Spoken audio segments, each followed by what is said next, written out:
years. But having said that, given what's happening in China and given just how important China has become to the global economy, I think that's something we need to really focus on intensely. That's the big change. From your data, what you've told me is that there's a major change in what could cause a global recession. So far, if you look at the data, all global recessions have historically been US-led global recessions in the past. China now is the biggest risk. And why? This is what Ruchir points out. Look at the 20 years from 1990 to 2009, the contribution to global economic growth by America was 30%, and China only 12%. So we'd say when America sneezes, the world catches a cold, right? Now look at what's happened. This is Ruchir's data. 2010 to 2015, the US is now only 17% of global growth. That's their contribution.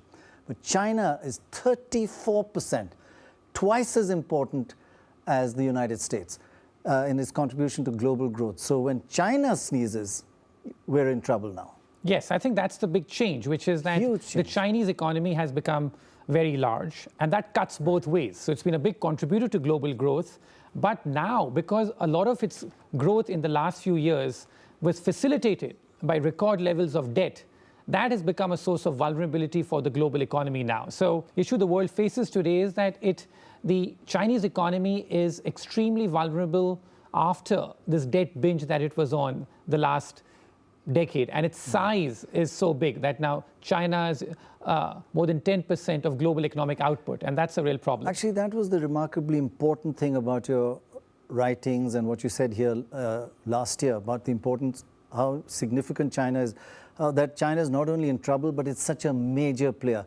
And just as you were saying, what's wrong with China today? This is what Ruchir has been writing about, and in a nutshell, this is the key problem. China is most indebted among developing nations. That's a key difference. Now look at that.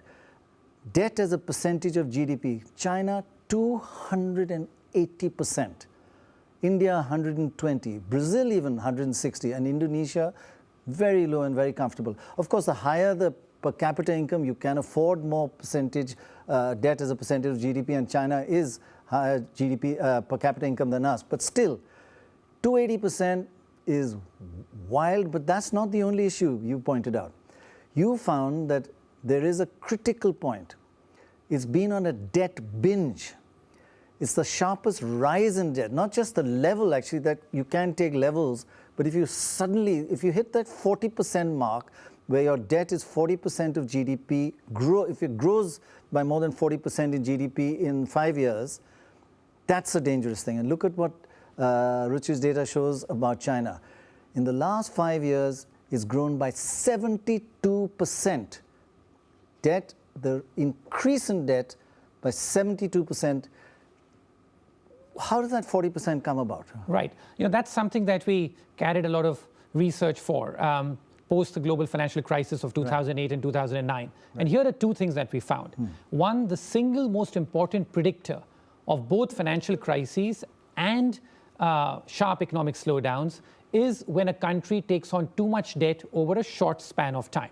And what we found here was that that span of time is about 5 years or so. That if a country takes on too much debt in 5 years, yes, over a 5-year time horizon, then for the next 5 years, the country pays a major bill for that. Wow. And I think that and why how does it many happen? countries did you study for this? Right. So two things here. That we studied here tons of countries, and what we found was that there were about 30 countries where debt as a share of the economy increased by 40 percentage points or more over a 5-year time horizon. Right.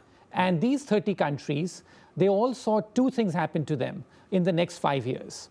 One, that there was a very sharp slowdown in economic growth. Right. And typically economic growth more than halved in these countries. Right. And the second thing is that many of these countries faced a financial crisis. In fact, about 70% of these countries faced a financial crisis. All of them who had a 40% increase in their debt or immediately faced a crisis in the next 5 years? Yeah, and not all of them. They all faced a major economic slowdown, Right. and 70% faced a financial crisis Okay, got it. in the next... Slowdown and some got That's even right. worse. And why does this happen? It happens because when you lend out too much over a short span Trying of to time... grow, trying to push your GDP. Yes, you end up making bad loans because the system can't absorb it. You don't know who the borrowers are, what their credit history is, and that's what China did. That until 2008, 2009, China's debt profile was quite stable, and so therefore all of us were quite optimistic on China.